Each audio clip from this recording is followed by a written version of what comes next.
Over the last couple of years, with the downturn in the economy, I've been receiving a lot of calls from my surety clients with questions about Arizona's vehicle dealer bonds.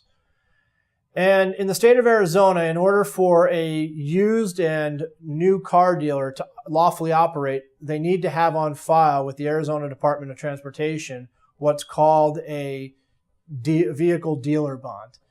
And it's interesting because in the state of Arizona, as opposed to a lot of other jurisdictions, the scope of coverage under an Arizona vehicle dealer bond is really narrow.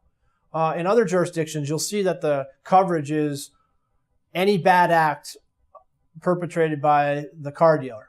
Well, here in Arizona, it's really narrow. It's only limited to two instances. It's one where the dealer fails to deliver a lawful title to the purchaser as part of the transaction.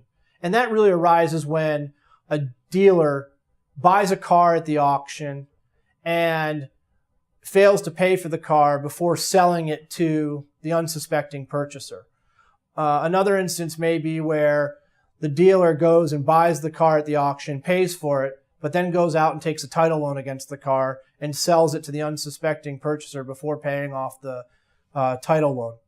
And then the second narrow scope of coverage is where during the purchase, the dealer collects certain fees or taxes associated with the purchase that should be going over to another government department, such as taxes go to the Department of Revenue, and the dealer fails to deliver those monies over to the correct regulatory agency.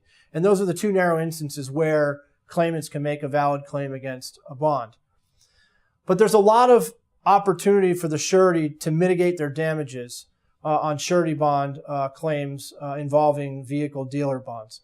And one instance is that I really try to get my clients to do right out of the gate is to ask the claimants to file title complaint reports with the Arizona Department of Transportation Motor Vehicle Investigations Unit. And that's a complaint that is filed by the claimant with the Dealer Investigations Unit. And in some instances, the Dealer Investigation Unit can actually get a new title issued to the claimant, which then at the end of the day saves my surety client money on having to pay out a claim that it otherwise would have had to pay out on, absent the Dealer Investigation Unit being able to issue new title.